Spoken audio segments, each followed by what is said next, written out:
Mais qu'est-ce qu'il est important de regarder sur cet incendie précisément? La question du clivage dans l'écologie, elle n'est pas très populaire. Pourquoi? Parce qu'on nous raconte constamment que nous serions tous embarqués dans un même bateau et qu'il faudrait nous en sortir tous ensemble et que l'écologie serait quelque chose de consensuel.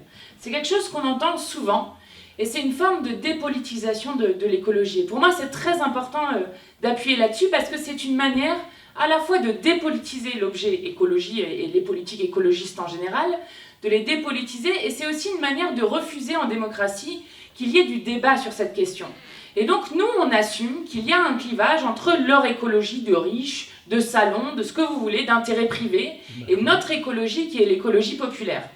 Et si je prends un exemple très récent dont tout le monde a entendu parler, qui est l'incendie à Rouen de l'usine Lubrizol, c'est un exemple extrêmement frappant de leur écologie. Pourquoi ? Bon, tout le monde a vu les images extrêmement impressionnantes de ce nuage dont personne ne peut nous faire croire qu'il ne franchit pas des frontières de département, des frontières de région. Enfin bon, on nous a déjà tenté de nous faire ça avec Tchernobyl, mais on n'y croit absolument pas. Donc la suie qu'on voit absolument partout, les aliments qu'on dit aux gens de ne pas consommer. Bon, tout le monde a vu les habitants, les pompiers qui sont intervenus, qui se plaignent de maux de tête, de nausées. Mais qu'est-ce qu'il est important de regarder sur cet incendie précisément? Donc c'est une usine qui est classée Seveso au seuil. Donc Seveso, c'est pas n'importe quelle usine. Ça veut dire qu'il y a des produits extrêmement dangereux à l'intérieur. Cette usine a été classée Seveso. Mais là où il y a un problème. La première, c'est qu'il y a eu une autorisation du préfet d'augmenter les tonnes de produits dangereux qui étaient entreposés dans l'usine. Et ça vient de quoi? Ça vient pas de n'importe quoi. Ça vient du fait qu'il y a eu un décret fait par le gouvernement sous Emmanuel Macron qui permet, dans certaines conditions, de ne pas avoir d'études environnementales ou d'études sur les conséquences environnementales et sanitaires de réglementation qui pourraient être faites vis-à-vis des entreprises.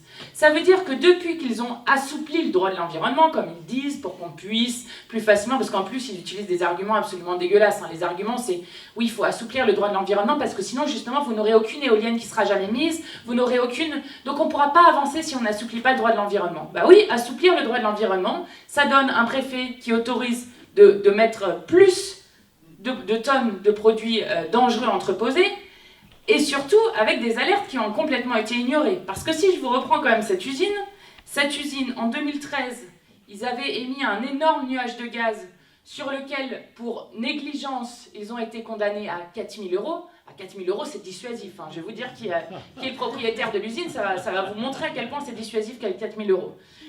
Il y a eu ensuite, en 2017, une mise en demeure de Lubrizol par l'administration pour 17 manquements, et vous avez eu à Lubrizol aussi un incendie déjà début septembre.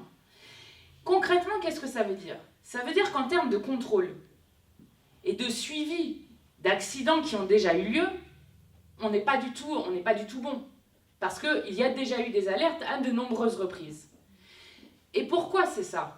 Tout simplement parce que, notamment sur tout ce qui est, quels sont les métiers de contrôleur pour l'État, des réglementations qui doivent être mises en place par l'État, même si elles ont été assouplies, les missions de prévision des risques, sur le ministère et ses agences elles-mêmes, vous avez un plan de destruction d'emplois comme jamais nous n'en avons eu et qui continue encore à exister. Depuis 2013, il faut se rendre compte que dans le ministère et dans les agences du ministère de la Transition écologique, il y a eu 13 250 emplois supprimés. Là, on est sur un nouveau plan où ils vont supprimer de nouveau 5 000 emplois d'ici à 2022. Mais des suppressions d'emplois, ça veut dire des choses comme ça concrètement. Ça veut dire que concrètement, sur le terrain, si je prends les contrôleurs des usines par exemple, un contrôleur, il est censé contrôler 420 usines. Le directeur lui-même, il disait qu'il fallait au moins 200 contrôleurs en plus, 200 inspecteurs en plus.